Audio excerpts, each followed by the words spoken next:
Welcome back to another episode of The Fallout. I'm betting like Kyle. He's out of position. We're just reviewing Florida's final game of the season, beating FSU and it handily Criminals. too. It was a belt to ass. The Jaded Ball game. Jaded Ball went crazy, man. We had like 36 touches, 200 something yards. Rushing like a madman out there. Like a It was young in it. Emmitt Smith, you know? Oh man, thanks. I'm happy for him. I'm happy for the team. We went out on the right note, on a high note. But I've said it before. What you guys have heard it before. Would I like for us to be in the playoff? Yes. But the season didn't shake out that way. But it's okay though, because we learned a lot of things along the way, and we'll be better for it. Well, what would you take watching the game? What'd you like? I was gonna say I agree. He definitely has to work on his health. But I feel like they all got to work on their health, bro. That injury report was horrible. This is tell you, we had dudes that was on that injury report from week one. We didn't announce a lot of those guys were out for the season. They just stood the report for basically the whole year, thinking that we're thinking that they're going to come back. The whole time, it's a lot of dudes that was on there that just were just there for the whole year. Like, we got to work on our conditioning for the whole team. Him most importantly, but everybody else too, right behind him. So this doesn't happen. It's a team effort game, Kyle. At the end of the day, if one person's not going to win a football game, that's just hands down. It's not going to happen. Unless you're like Austin Genty in a no-name conference that can powerhouse through everybody. We're not doing that in the SEC. We have, adversity here. People can't throw, catch, run, fend. I mean, that's just the case. And we're getting there. Yeah, I hate using the excuse of, I don't. It's many different reasons why our season went the way it did. Injuries aside, like we could do the injury thing, but it was coaching, it was execution, it was health, it was inconsistent play on offense, defense, and special team. I would say it was collective team effort for why our team didn't succeed and exceed expectations that were set for them. Yeah, you could point the finger at a plethora of reasons, a plethora of different players, not just DJ, because I know everybody, he's a quarterback of the Florida Gators, so, he's going to get the most, heat. He's the one in control. That's what everybody's saying. When you're an open-minded fan and you see the game for what it is and you actually watch these games, like I said, you actually watch these games, like we had to sit and watch, unfortunately, you'll see the issues that we had outside of just him. Yeah, there's a lot of issues going on. But at the end of the day, we did beat FSU. You said that was one game you were, hoping we would win.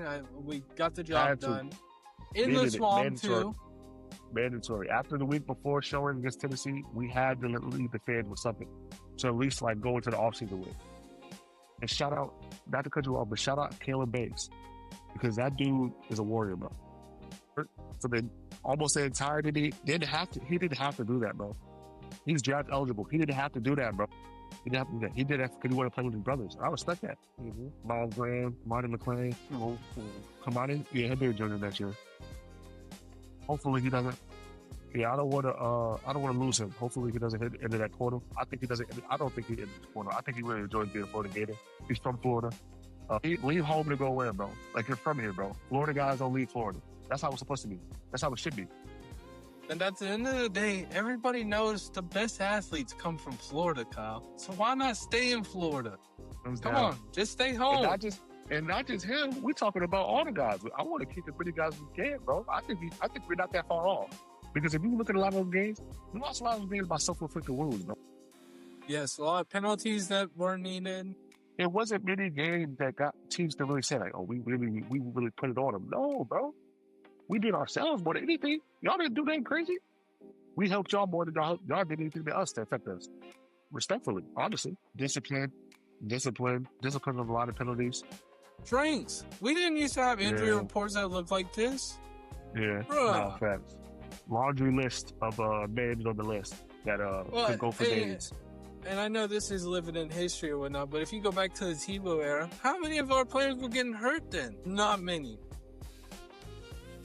Also, I want to give a congratulations to Billy Gonzalez, man.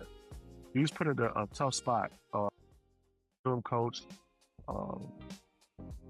never been in a position before. All he's ever was an offensive assistant, wide receiver coach, kind of in the background. To have him get his first win, the last game of the season, just so he could ride off into the sunset. I don't know if he'll be brought back or not.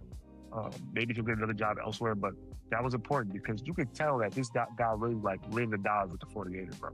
He wants to see he wants to see the program do well because he could easily shut it down and like, you know what, guys, or staff, you know what, give the coaching job to somebody else. He didn't have to take the job. He could have said, you know what, I'll just stay the receivers coach. Let the DC be the head coach. I'm not ready for that position. He didn't tuck his tail and hide, bro. He stuck with it, even with those losses that we took.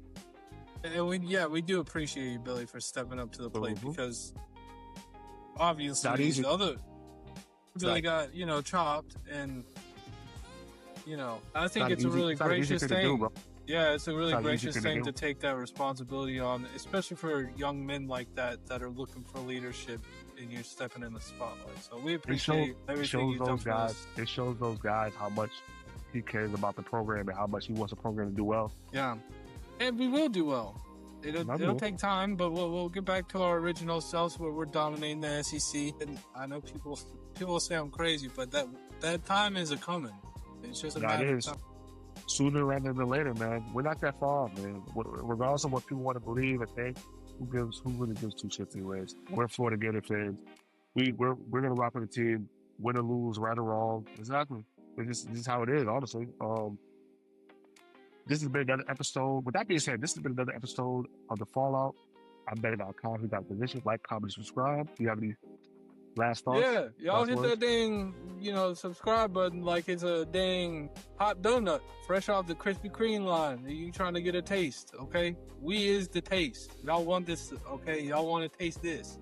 Trust me, I know. Just let us know what y'all think of heading into the off season for the Florida Gators football. I mean, you know what we're thinking now. We think we can come back, bounce back into a great program. Just let us know what y'all think. I mean, I know we got some haters out there, some FSU people chiming in every now and again because they can't get seen enough in Tallahassee. I understand the hatred. Go ahead, let us know. We want to know. Mm-hmm.